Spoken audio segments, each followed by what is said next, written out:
Parshas Noach. And this week we're reading about the first righteous non-Jew. First righteous non-Jew. And he wasn't just righteous, he was totally righteous. Tzaddik Tamim.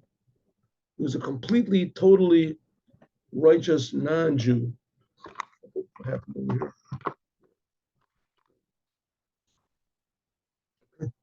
And his whole generation was all, how do you say, it became decadent, debauched. The whole thing became twisted. And all the creations, all the animals were, first of all, they were on a different level back then. The angel, the animals were on a different level. It says, for instance, the snake could speak. It says that the other animals, they could think, they could do, and they decided they had a certain sense of free will.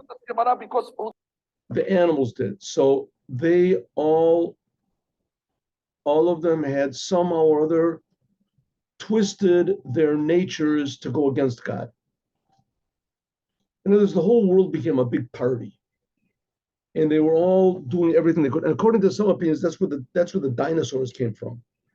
And because they had all these weird offspring. They came out from these weird sexual relations that were going on. And not only that, people were stealing from each other. So that was the main thing. And interestingly, it says that the Moleh Ha'or is Hamas. The word Hamas is used. And Hamas means to destroy and to steal. That's what they do. And that was the main sin that they eventually got punished for. And everyone was doing it. It was the natural thing to do, and it was the fun thing to do. And we learned last year a little bit about how they wanted to protect themselves from God's judgment, because they knew that there was God. And they knew that God was, almighty, and he was creating them, and all the things that Hasidus teaches. And they knew the secrets of Kabbalah. And according to all these secrets of the creation, they even wanted to build a big tower. And this big tower was built according to Kabbalistic principles, and especially was built by means of peace. P-E-A-C-E. They had peace between one and the other. And because of that, they figured that with that, they could draw down blessings into the world in the merit of their peace and in the merit of their, want to call it, selflessness as far as one the other were concerned. In other words, each one sort of gave up their own will for the other person. Sort of like what the Nazis did, right? The Nazi army, it functioned very well, and everybody was sort of harmonious in their goal to, conquer the world or kill everybody, whatever they were doing. But nevertheless, there was some harmony between them. And that's why but because in the merit of this harmony, despite the fact that their goals were totally selfish and totally self-destructive, but they built this big tower, and they thought that they could succeed in drawing down God's blessing, because they realized that the secret of the world is harmony. So they figured there'll be harmony, and they were right. They really could have. And therefore, it says God came and he confused their language. Okay, so what did God do to the whole the flood? The flood was way before the Tower of Babel. The Tower of Babel came afterwards. What did God do with the tower, with the flood? What did he do? He brought a flood into the world, and he killed everybody with the flood. Now, God did not have to make a flood in order to kill the world. God could just stop creating them. That's all. God is creating everything all the time. And God could have said, that's it. I'm turning off the creative power. And the whole, all the sinners would just evaporate. It wouldn't be there anymore. Where is Zork? Didn't you hear he stole something yesterday? Oh, I can understand that. She just doesn't exist anymore. No, that doesn't exist. Not only it never existed, they would have never existed from the beginning, because God would have destroyed the past as well. Past, present, and future is also a creation of God. How this works, I don't know, but God could have done it. But he didn't. He didn't. Right? Time is just a creation. So God could have just stopped time for all, but he didn't do that. What did he do? He sent a flood. Now, I think maybe one of the most inefficient ways of, destroying the world would have been with a flood. Why did he have to do with a flood? There's so many other ways he could have, just stopped the air supply to everybody. They would have probably died quicker. And not only that, with this flood, there was all these dead bodies floating around all the places.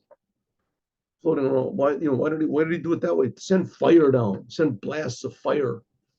God could have done that. But anyway, he didn't. He sent fire. He sent water down into the world. Why did he send down water into the world? So it says it's a message to us. Everything in the Torah is a message for all of us. It's not just an interesting history story, and that we can argue, was there a flood? Wasn't there a flood? Why didn't we find the ark? Where is this place? And how could it be? And, the world was destroyed. It doesn't make any sense. And then you corroborate it with other books. And on this book, it says that there was a flood. And according to this religion, there was. And according to that, at a different time. That's not the reason why it's written in the Torah. Even though the Torah is also a history book. I mean, what it says happened in the Torah, and when it happened and where it happened, it's true. Every word. And even though sometimes it's not corroborated by science, like for instance, that the world was created in exactly 7 days and no more, and it was created 5,700 and 84 years ago, exactly. Not with not 1 month. I don't think science can corroborate that, because science can't corroborate right? The fact that God exists. You can't prove God exists. According to science, see, we have discovered God.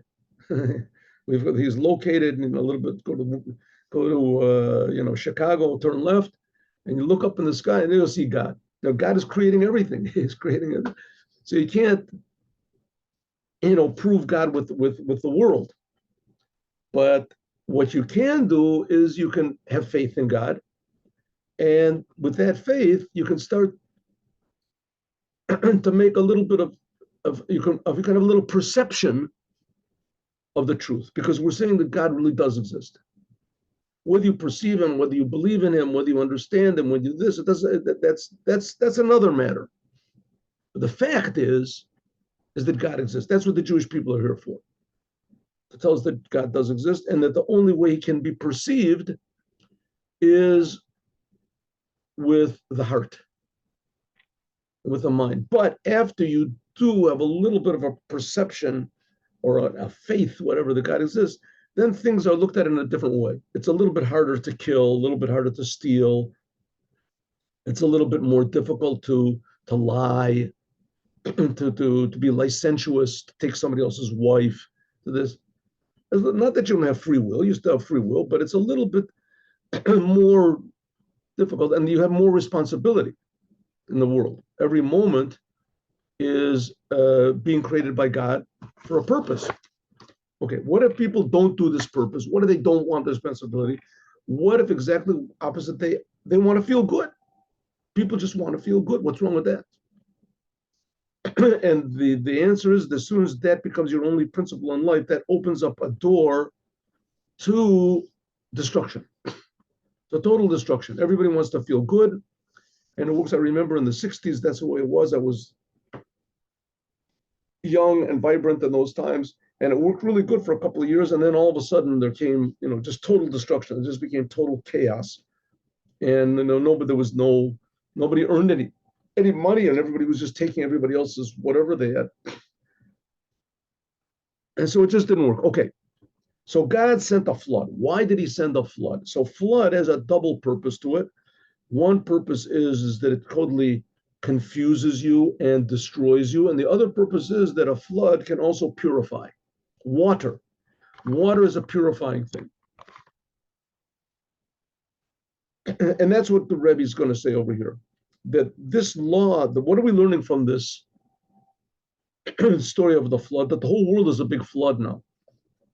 And God put us into this terrible flood which is the confusion and the churning of, and the how do you say, that we're inundated with misinformation, with information, with a fear and lust and desires and other powers. The world is a very confusing place at best, the way it is now.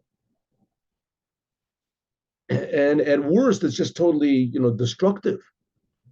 The world is totally destructive, just, upside down. Here we have this thing now in America, in the world, with the Hamas killed all these people, and people are justifying them. There's Israelis that are justifying them, right? Jewish Israelis that are justifying. There's one group of even religious people, and they're justifying them. They're okay. I mean, they're just murderers. They're just destructive. Their goal is to murder. If they could, they would murder every Jew in the world. If they could, they prepare themselves for war, and they're thinking, well, it's got nothing to do with freeing the land or whatever. Forget about the politics and all. They just want to kill the Jews. They're the same thing as the Nazis, and people justify them. They're being justified and everyone just. I mean, that's a flood. It's just a flood of confusion. Who is there such a thing as right? Is there such a thing as wrong? What is right? What is wrong? So the world is being confused. Why does God do such things? Why does God put us in such a confusing world? Why is the world so frustrating and opposing good? Why? Why can't God just make a nice world and everybody just get along, and every man under his own olive tree or something, just give benefit to everybody? And why does he make it? Let's take this thing about the Hamas. I mean, Hamas is very, very relevant because it says that the world was destroyed because of Hamas. That's what in Parshas Noah there says. Here, these people, they have money. They're given money, millions, billions of dollars, and they use it for weapons of war and for teaching the children how to hate other people. And that's what they teach in the schools over there. To hate the Jews, and the Jews are bad, and the Jews and this and that. And the Israeli government doesn't do anything about it. They say, oh, well, they have their right to educate us as they want to, So there's like no identity, and everything is all confused. Why does God make a world like that? Why doesn't he just make a world where everything is clear? Well, one reason is we can see, for instance, when God took the Jews out of Egypt and he split the sea and he gave them bread from heaven and he gave them water from a rock and he protected them, he took them to the desert and he spoke to them face to face, and then he just told them, listen, just don't worship idols. 40 days later, they worshiped idols. So even when things are clear, we see that Jews don't get the message. And that's one of the reasons for the exile. That's what we'll talk about now. Let's go. It says, Mayim Rabim lo yochlu lechavot et ahava. Multitudes of waters cannot put out this love. This is a sentence from the Song of Songs. I didn't look it up to see where it is. Just 1 second. Let me just find it out. Where exactly it is, so that you can look it up and see for yourself. Here it is. Again, Shir HaShirim, the Song of Songs, right near the end. Chapter 8, sentence 7. Shir HaShirim is 8. Mayim Rabim, so turbulent waters, Lo Yuchalu, are not able. What's this? I got the things over here. It's popped up. 1 second, 1 minute. I want to get my, here it is. This, a new thing they got over here. 1 second. I want to have my pointer, and my pointer is, what's this here? Smart pen. Is this it? No. Ah, this is awful. 1 second. Oh, maybe this. Oh, huh? Let's try this. No, this makes the thing color. I'm trying to get my pointer. They used to have a point. There's more. 1 second. No. All right, I'll have to do this tomorrow. Spotlight. Maybe this is it. Spotlight. Oh, there we go. I got it. Okay, Mayim Rabim. So it says, turbulent waters, lo yochulu chavot et ahava, cannot extinguish this love. King Solomon. What's King Solomon talking about? The relationship between God and the Jews. The main relationship between God and the Jews is one of love. The Jews are called God's wife. The Jews are called God's sons of God, Bani Matem. The Jews are called the brothers of God. Sometimes they're called Achim, Areim. All relationships of love. And the Jews also, deep down, they feel this love. They feel this love. Even though they're put in the world and the world confuses it, but nevertheless, that's a Jew.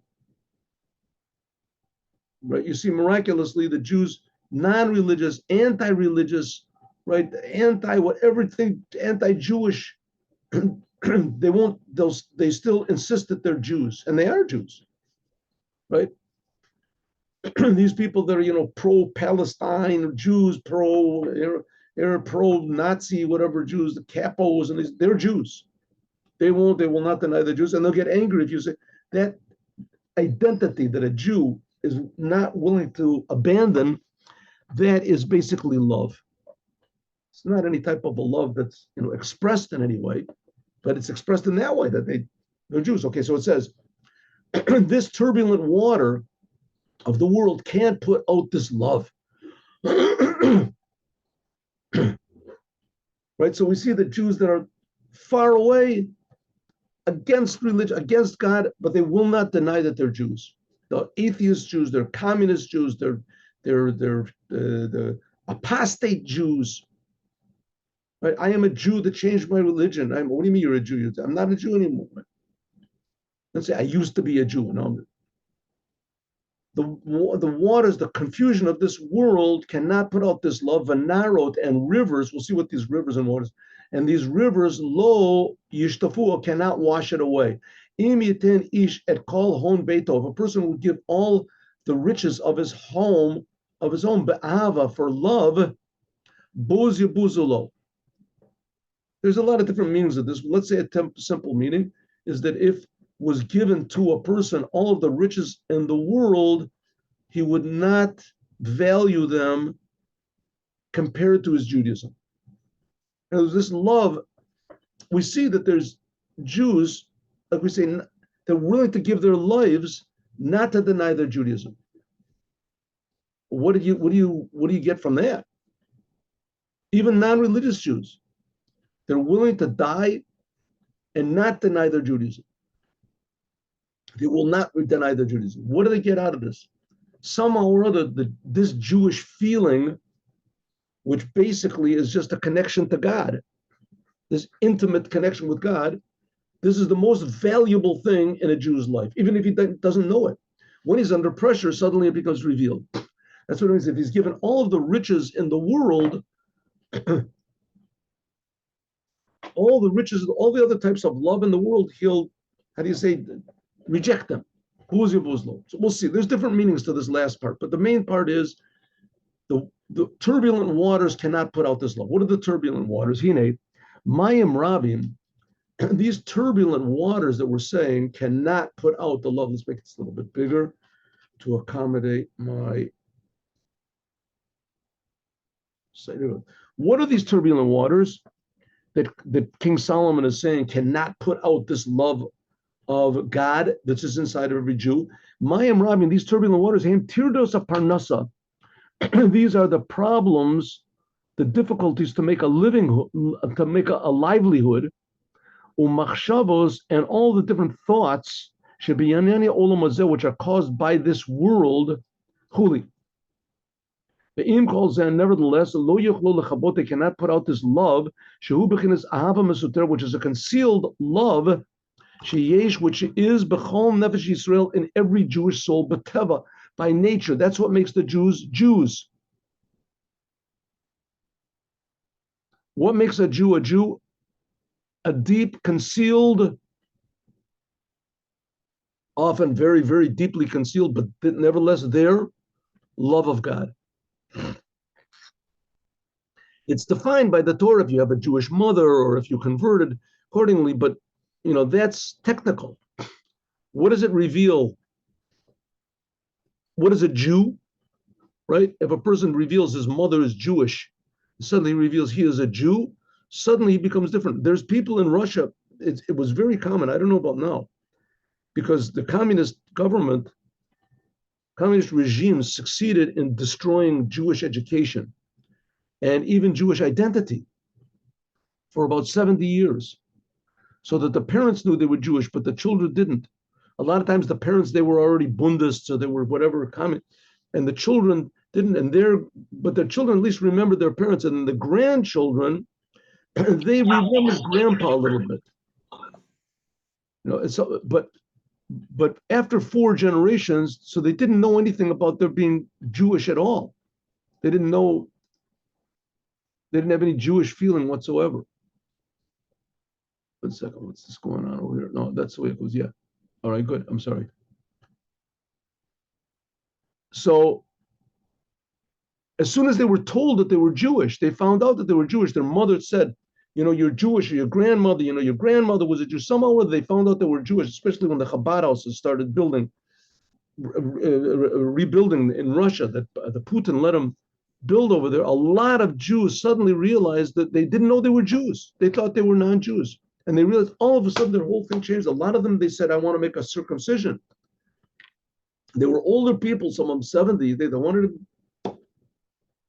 There was one case they told me that he said that they said, listen, it's dangerous. He said, I'd rather die a Jew than to live as non-Jew. In other words, suddenly it changes. A person becomes, I'm a Jew. Now, what does it mean that he's a Jew? What does that mean? Right? He has a different language. He has a different appearance. He has a different, it's just something deep inside. It's a deep connection to God, a love. That's what he says. There's a love of a Masuter. And that's what Chabad deals with. Chabad deals with this essence, Jewish identity, which is called hidden love of God, which is in each and every Jew. Sheyesh b'kol nefesh b'Yisrael, which is in every single Jew, but teva by their nature. Mibechinas nefesh elokis, because they have, a Jew has what's called a godly soul. Shetiva, that its nature is lalot, to want to elevate, to not be affected by the world, but the kalil tamid, and to be included always. Lamayla keshala evasa ola me'aleh, like a flame that goes up on its own.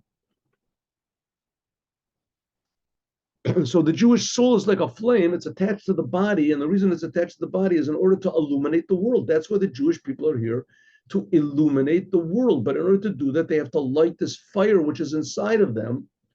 But the Jewish people are the chosen people. We're chosen to educate the world and tell all of the non-Jews how much God loves them. He's creating them, and that they have responsibility to the Creator. And that's the whole story of Noah. We'll see. Like we says above, like it says in the book, The Song of Songs. By the way, any of you never read the Song of Songs, I advise you to read. It's only 8 chapters long. Read it. Right? If you understand any of it, you're wrong, because there's no simple understanding of it. It's all allegory and metaphors for the love of God to the Jews, and the Jews for God when He took them out of Egypt, and when they sinned with the golden calf, and etc. Rishvei, it says that's flaming. The soul has its fire is flaming tongues of fire. Shalahevis Yudke, a flame for the letters of God. Yudke, the first 2 letters of God's name. Shehu bechinas shalahevis. This is a fire which comes from above. Shehi anefesh alakis. This is a godly soul.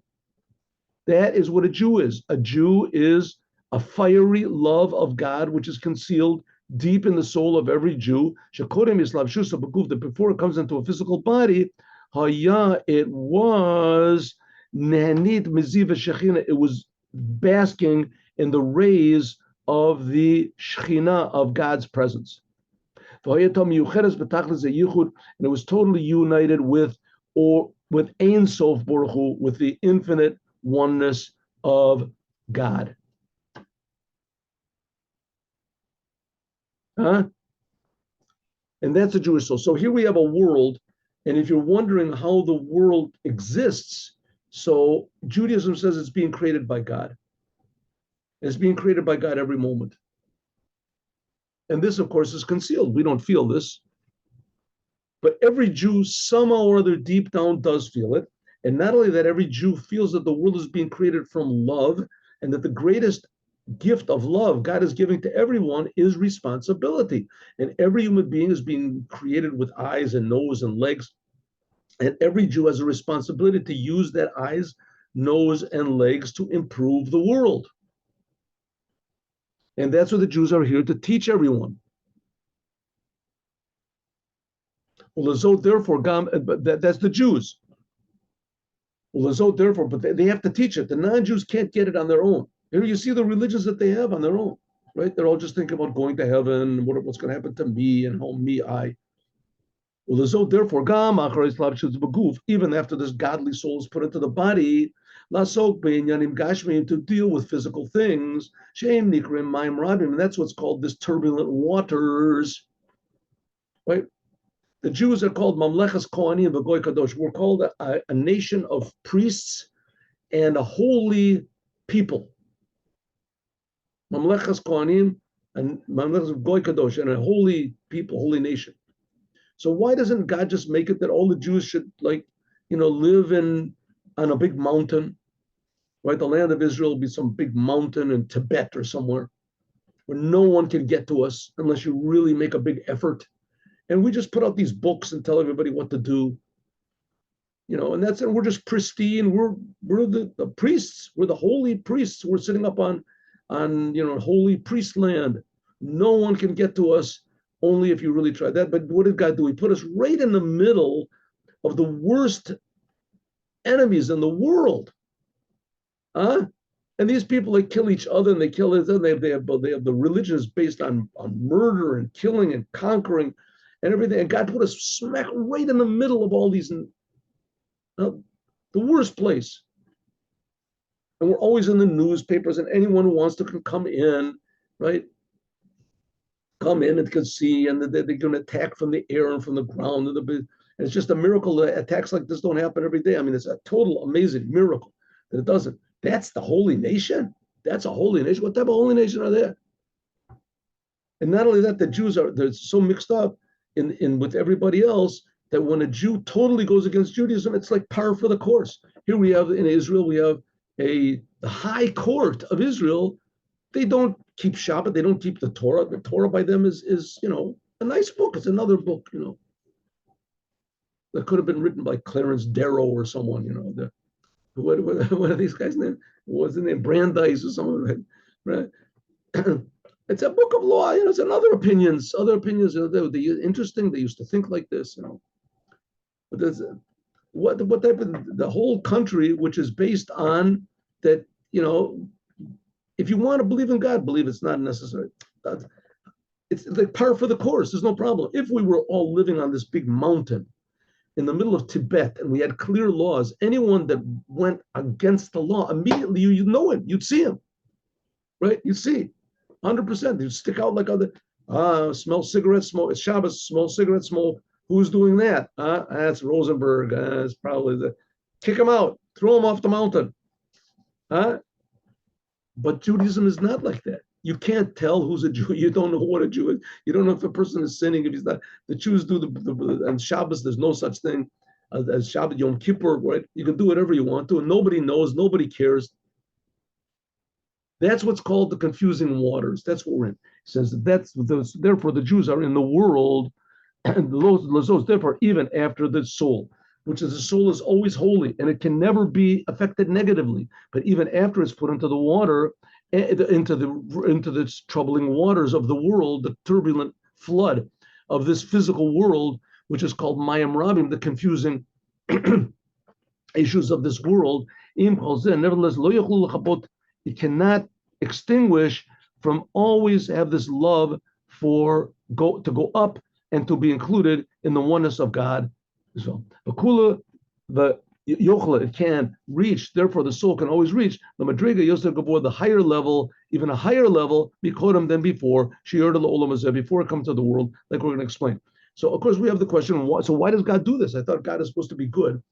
So why does God put the soul into the body? So he says God puts the soul into the body. First of all, we have a job that we're supposed to refine the world.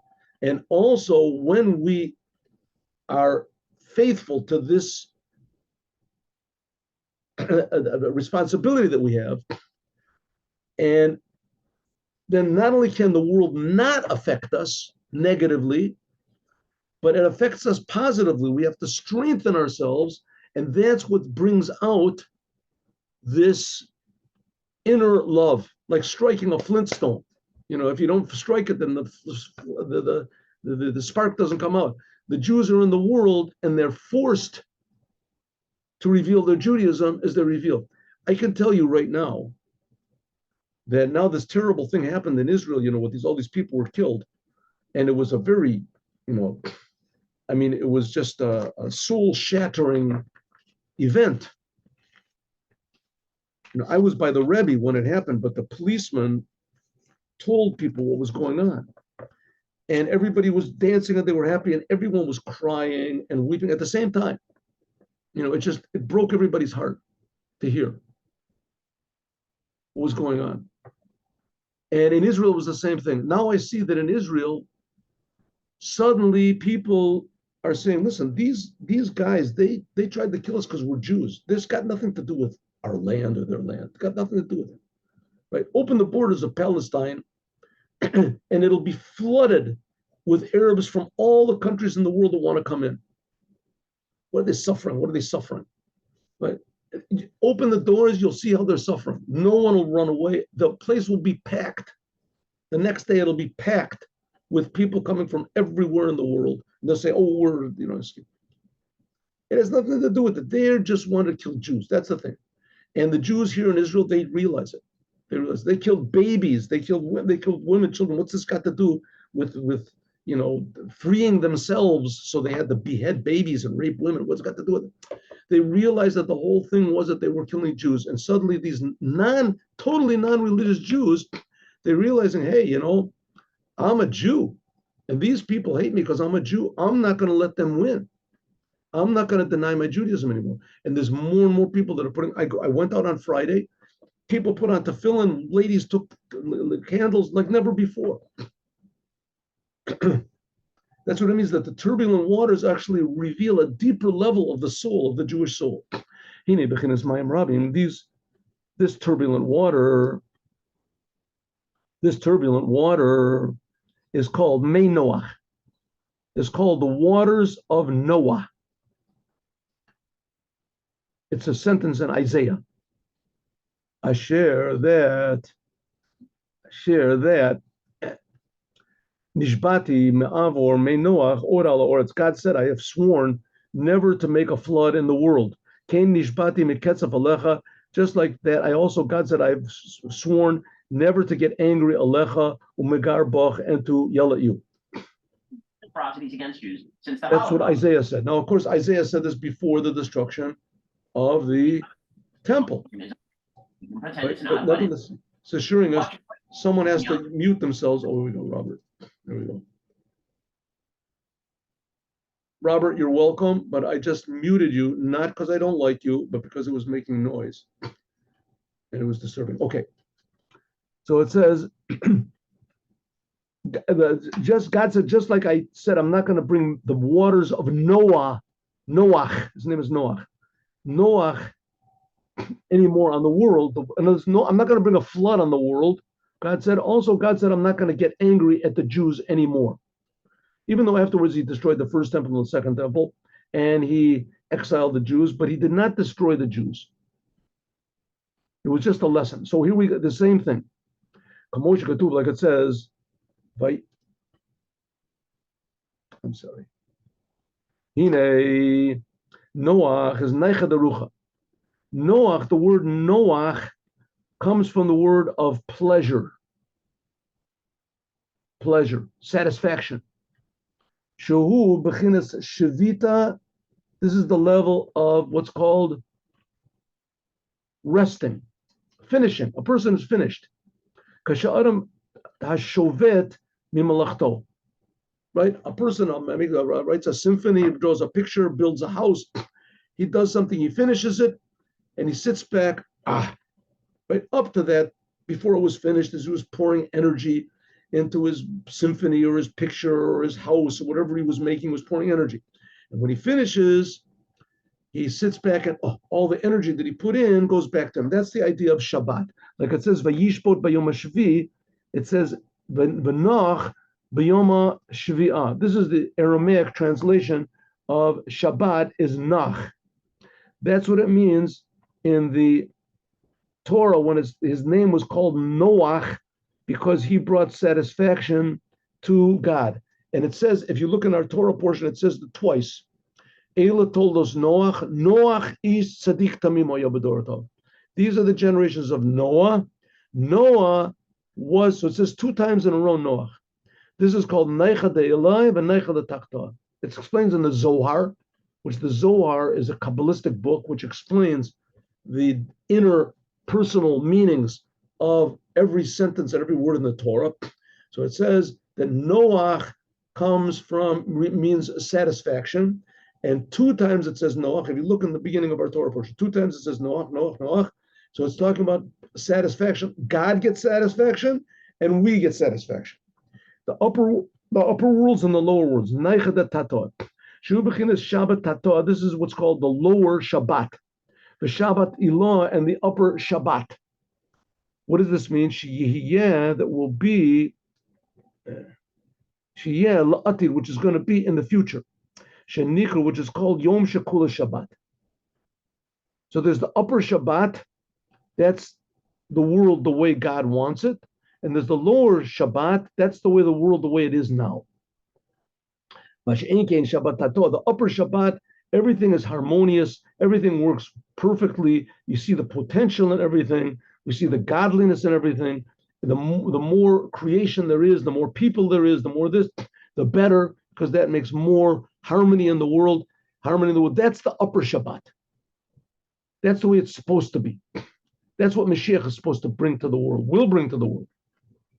Which is not the case, Shabbat Tato, which is not the case, the lower Shabbat, Eno Kolel, Eno Kulo, it is not totally Shabbat, Ka'asher, Yitbar, like we're explaining. The world, the way it is exactly the way it's supposed to be right now, but it's not the way it's supposed to. In other words, all the ingredients are here. It's like a puzzle where all the parts are there.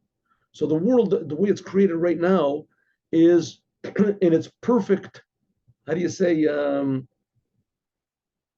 unassembled state. That's the way the world is now. So it seems to be very confusing. And not only that, it's like, we talked about this before. You go to a store and you buy a puzzle that has like 100,000 piece puzzle, and you come home and there's like 20 million pieces in the puzzle. So what is this? What's going on? You read the directions and it says that this is 100,000 piece puzzle, and 9,990 whatever it is, 1,000 pieces are unnecessary. Only 100,000 pieces are necessary. All the rest are not. And you have to weed them out. Have a good day. And that's what the world is. The world is mostly confusion and bad. And what we have to put together, the good, is very hard to find. So we have to, how do you say, eliminate, weed out, ignore the bad. Oh, how do we do that? That's what the flood is for. The flood is for, in order to shake us up, so that we should grab onto what's good.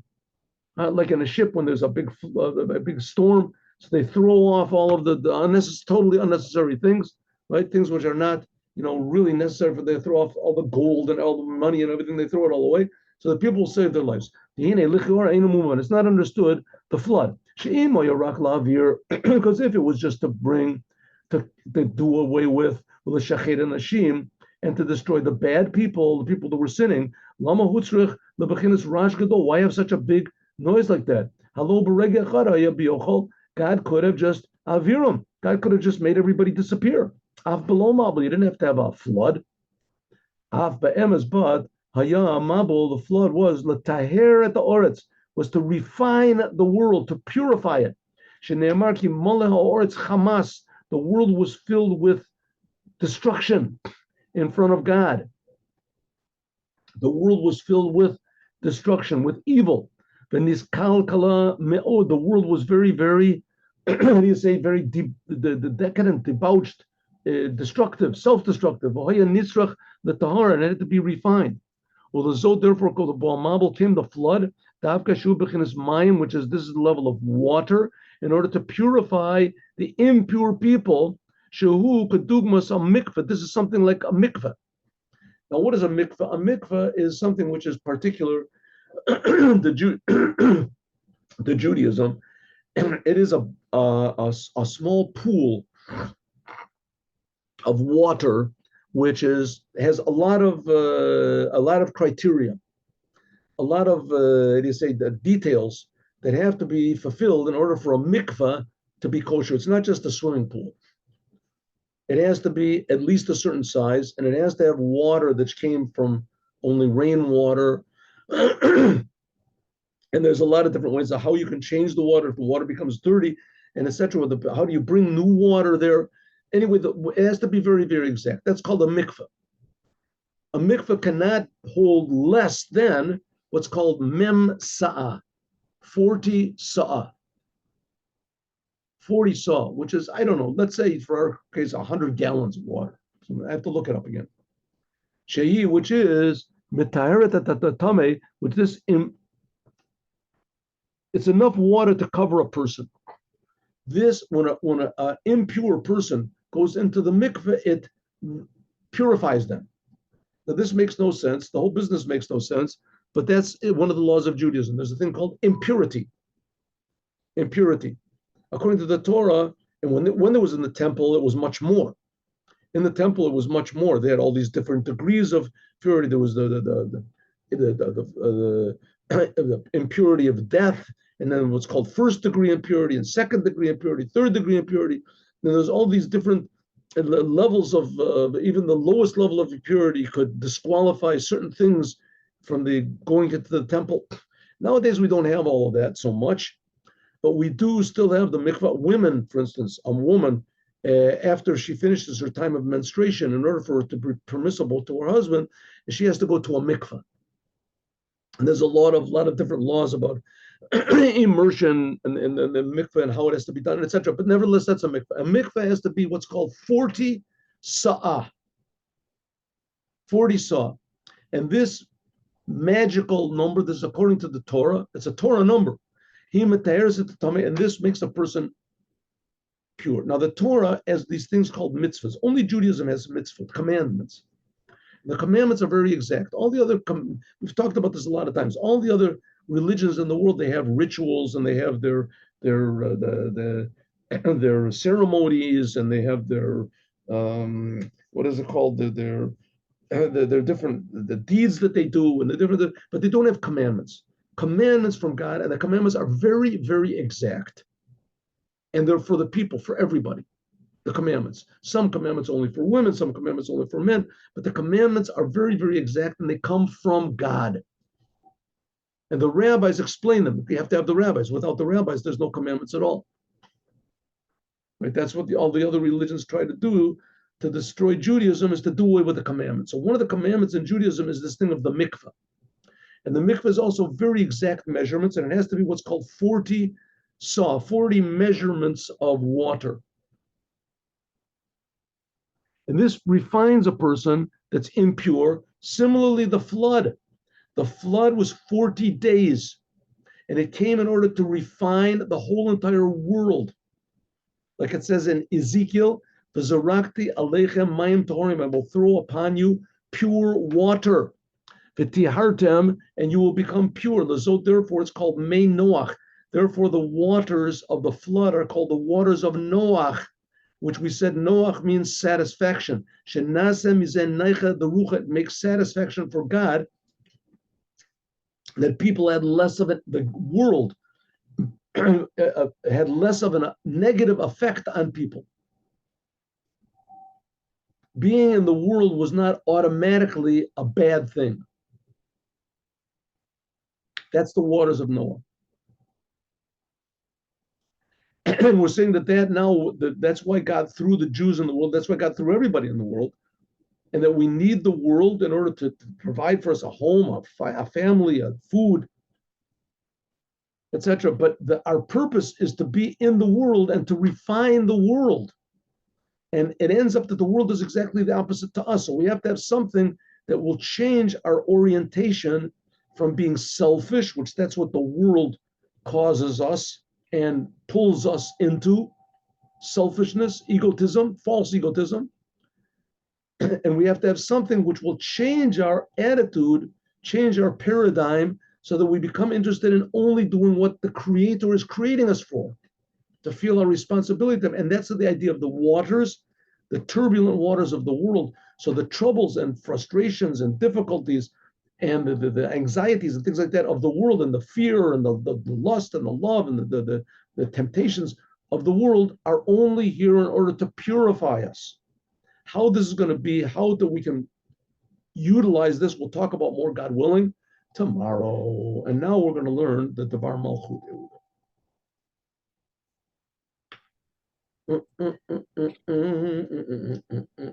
One second, 1 minute here. 1 minute.